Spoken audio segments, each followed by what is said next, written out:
I'm Emma Swenson, the founding director of Clothes Helpers.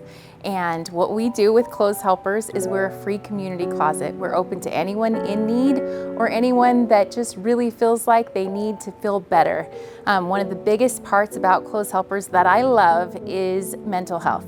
I feel that everyone does better when they feel good in what they're wearing, and I feel like that's empowering for the community and it helps them strive to do better themselves. One of the wonderful things about Clothes Helpers is that we help people get to work. There's a lot of people looking for work out there, and it puts you ahead of the curve when you have clothes that you know that you can feel confident about applying for that job, because we all know the cost of clothes is really just not feasible in a lot of ways, especially if you're looking for a job for a budget that you don't have yet. And so in a way we can help get 2 weeks worth of office attire for people so they can apply for those jobs that can better their lives and their families. We love to help the school programs. We love to help other nonprofits. We help Valley House Weekly. We help the homeless community a lot. We do appointments other than our walk-in hours by third parties. So like social workers at the schools, people in other nonprofit capacities that serve the community can recommend us, and we'll get them in and help them pretty immediately. We've helped a lot of fire victims in the Magic Valley, and we serve the whole Magic Valley.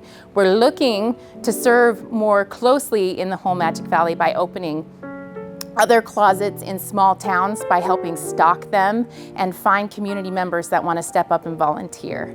So the goal would be that neighbors can help each other in their town and have us support them with the clothes that they need so we can exchange sizes. Right now we're doing a prom program, and it would just be so cool to be able to take prom dresses from other towns and exchange them with our youth so that they don't repeat someone who's worn it in the same school. So advancing and going out in the community to other communities really serves more fully the needs.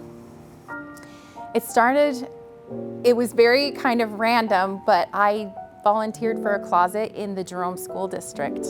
It was put on Just Serve, and a friend of mine said, hey, I was supposed to go with a bunch of people and they all bailed. Do you want to go with me? And so I randomly went in, and there was a young lady in there that she was very inspiring, and she inspired us to do more. And so then I just started helping a lot, and then even more, and then even more, and then eventually we couldn't stay in the school district building because they put in an alternative high school upstairs.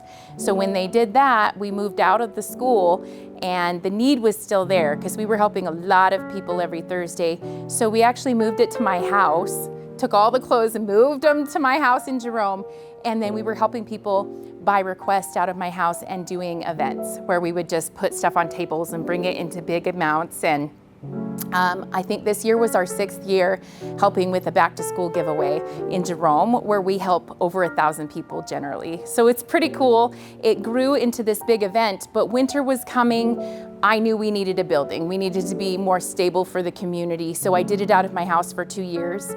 And when we were moving out of the school district building, the lady, her name is Dolores, she worked at the time for United Way in Jerome. She said, Emma, you could do this. You could become a nonprofit. And it just hit me that maybe I could do more. And so I looked into it, I took some classes, and I learned how to become a nonprofit, and it went from there. How I ended up at the church. I had a surgery coming up, and winter was upon us. It was heading into November. I think it was September. And I advertised on our Facebook page for Clothes Helpers. I advertised that we needed a building because we needed to be able to distribute warm clothes. And at the time, I thought we were just going to put a sign up on the wall or just do a day giveaway, bring everything, take it down, take it back out with us. But Cooper from Everybody Eats called me and said, I think we might actually have a space for you. And it might be something that you could just move in. And we're gonna talk to the board about it tomorrow. Can you meet us in Twin and check it out? So I did. I came to Twin, and then I met the pastor. Bo Sanders, he's been the pastor here he had started 4 months before this time he had moved here. And so he was a big new pastor, and he's pretty awesome. And he had actually taken some coats from the parish upstairs in the church and put them downstairs, and a big sign on the wall with an arrow that said free, because there was some homeless men who needed coats, and someone had given their coat to them.